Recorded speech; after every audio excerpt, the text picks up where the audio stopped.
Hi, good morning, and welcome to our amazing masterclass from Strength to Strength, your guide to stress management strategies.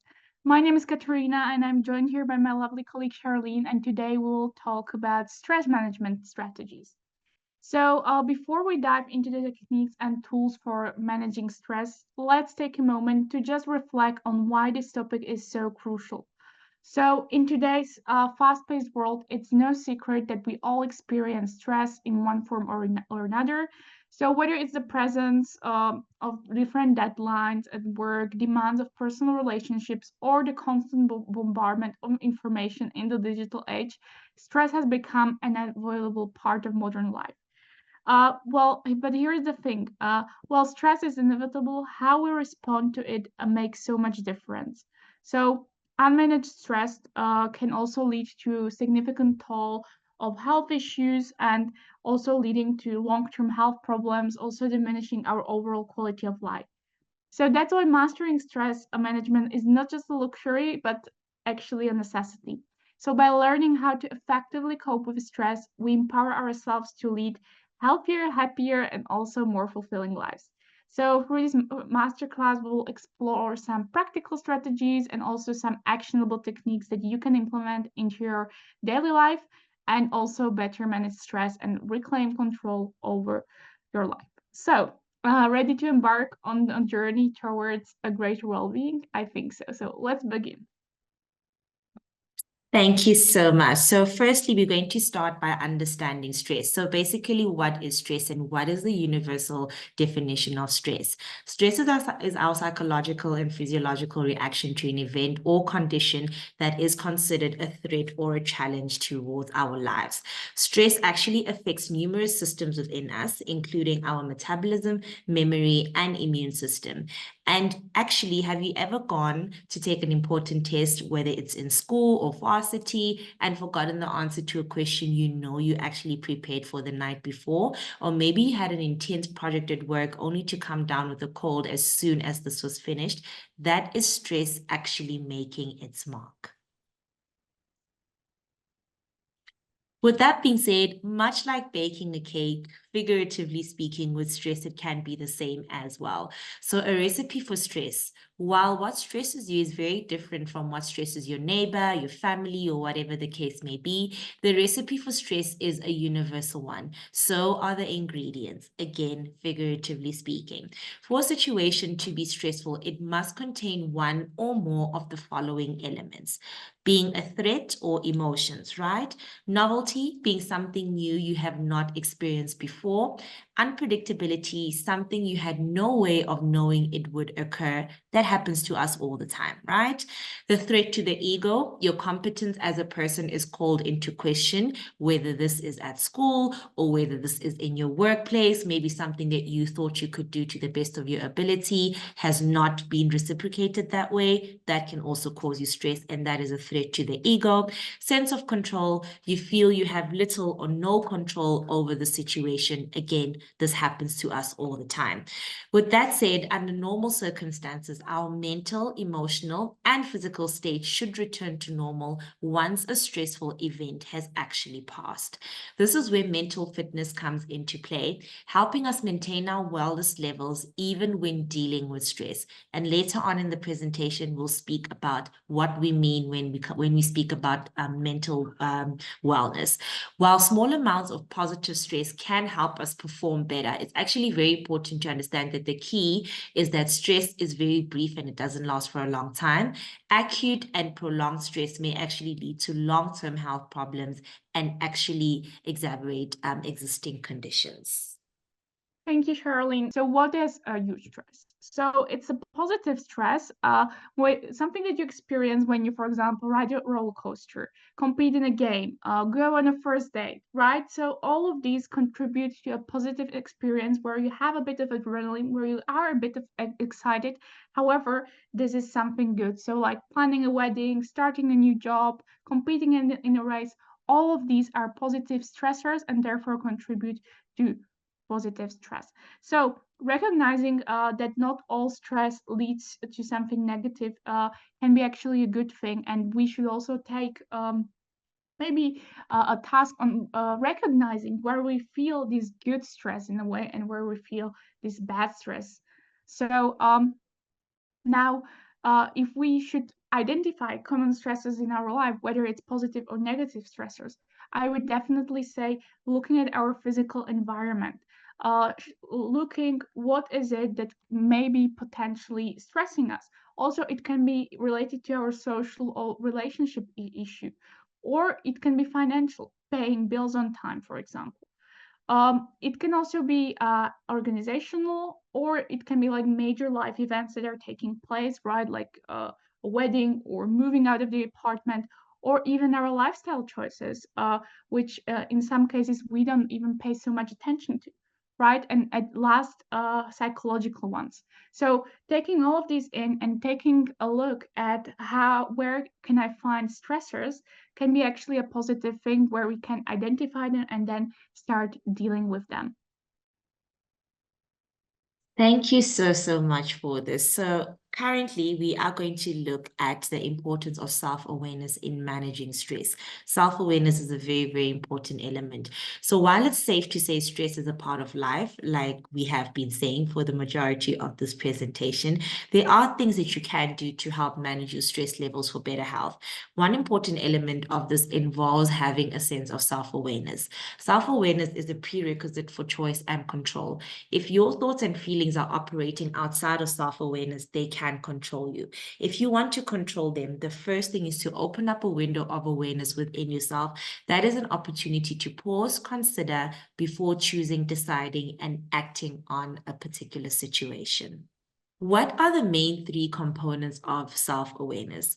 Firstly, understanding your own strengths and opportunities for change and growth. Secondly, understanding how our strengths and challenges relate to those of others, those around you, because remember, you are not the only one who's going to have a stressful event or actually experience stress. So the more that you share with those around you and the more that you talk about it, the more familiar or understanding you will then become with how to actually, deal with it. Thirdly, understanding how to adapt our behavior to increase our effectiveness.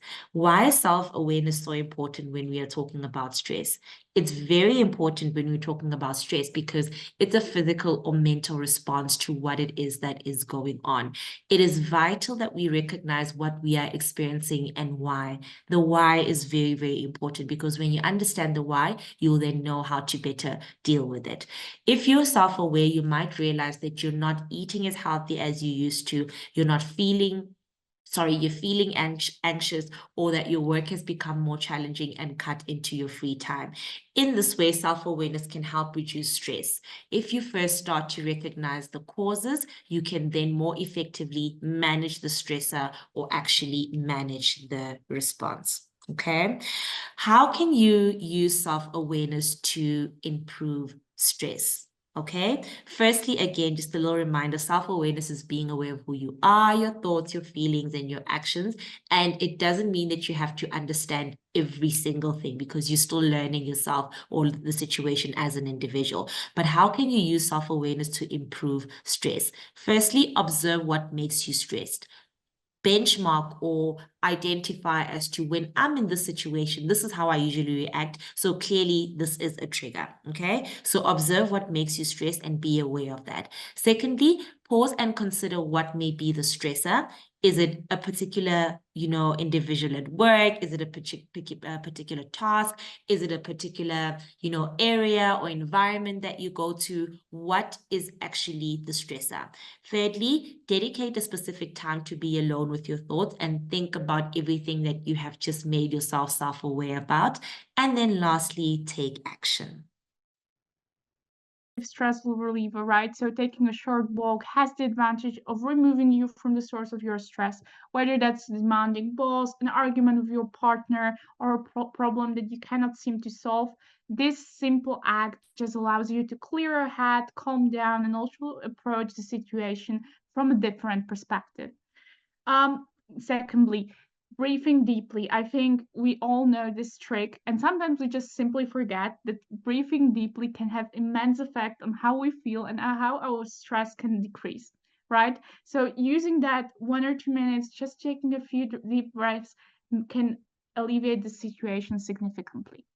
Thirdly, using aromatherapy. This is something that I also like to use. So it's also scientifically proven that essential oils or anything that has a good scent can impact our stress hormones in our bodies, right? So whether you prefer like a scented candle, diffuser, or fresh flowers, right? Trying to use this scent can calm you when you feel stressed. Fourth one, I really like this one actually. So getting a hug from a loved one, right? Hugging is a surprisingly effective way to combat stress. It releases the hormone oxytocin, which is the love hormone, and that's responsible for bonding, right? So it also reduces our blood pressure and the stress hormone. So when you feel anxious, stressed, just go hug someone. Um, Counting backwards, this is actually a new one for me. So, for example, when you're worrying too much, just try to slowly count to 10 so your focus shifts from the thing that stresses you to focus on something which is present, which is current, right? So it's harder to actually freak out about an upcoming exam when you're just busy remembering what number comes before 7, right? So really simple technique and effective one. Closing your eyes, again, something to do with breathing deeply as well. Closing your eyes, maybe just ignoring all of the factors that are around you, right, can help you so much. If you, for example, have a lot of stuff on your desk, you have colleagues talking, just closing your eyes, ignoring all of that is happening around you can actually help you to focus more, thus be less stressed. The trick number 7 is to be alone. We forget it so much that even sometimes 5 minutes alone time can help us to collect our thoughts, clear our head, to really think about what is important in the certain situation, right? As I mentioned, having too much things on your desk or just overall chaos around you can be a big stressor. Therefore, getting organized is a good trick on how to reduce stress, and also taking a few minutes. It's nothing big, and it really can clear your mind and decrease your stress hormones. Number 9, I don't know if you love chocolate. I mean, I'm obsessed. So eating some chocolate can actually help you calm your nerves. It's also scientifically proven that dark chocolate regulates the level of stress hormones and cortisol levels, and that's why eating some chocolate can be very beneficial to calm your nerves. So yeah, number 10, this trick actually one of my teachers used back in high school where we used to chew gum during our tests because she told us that it's actually allowed. So yeah, maybe next time just buy a chewing gum. Number 11 is dripping cold water on your wrist. So something that you can do, especially in hot weather. So you just drip some cold water on your major arteries, and you can also do it behind your ears because then it travels through your whole body, and your body just calms down and releases the stress. And number 12, when your thoughts are running crazy, just try to write everything down, right? This can be a great thing to organize your thoughts, and again, being structured, being calmed down, recollecting your thoughts can immensely help you when reducing stress. However, we need long-term strategies to actually alleviate all of our stress, right? Because this is so important. So I will just tell you about some of the key long-term strategies that I find very useful and that I've also researched to be very good.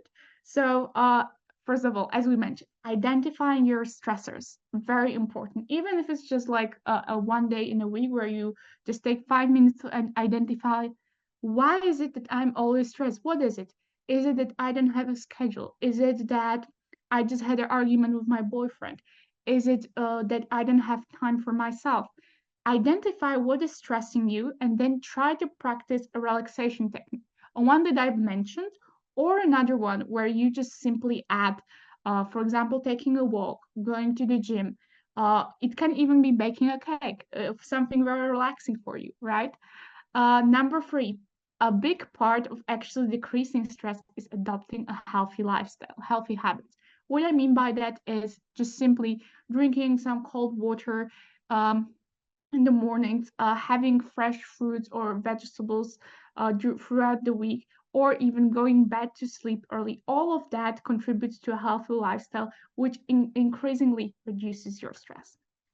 Um, Also, I cannot stress this enough. Cultivate positive relationships because in the times of stress, hurry, actually those people can first of all hug you, and second of all, they can be a big support for you during those times. They can offer a fresh perspective, right? And being there for you is just something that we cannot pay for. And finally, challenge your negative thoughts. So if you have a challenging or a stressing thought, try to keep this thought like captive, right? And try to change it around and make it a positive thing, right? For example, you have exam coming up, you're like, oh my god, I have to learn and I have to study this and it's so much. Try to like change it and say, well, actually, I'm looking forward to this because this will help me to actually go on in my career. It will help me to learn something new, which can be very valuable to me in the future. So just shifting this big amount or big task to something positive for the long term, right? And finally, number 6, learning new skills. This, as I mentioned, baking a cake can be something where you can use your hobbies to learn something new and thus reduce your stress. So again, your mind is focusing on something new, therefore doesn't have the time to think about your stressful life. Yeah, so this is it. Guys, thank you so much for listening to our masterclass, and we'll be happy to join us for the next one. Thank you. Thank you, everyone, for joining us. Bye.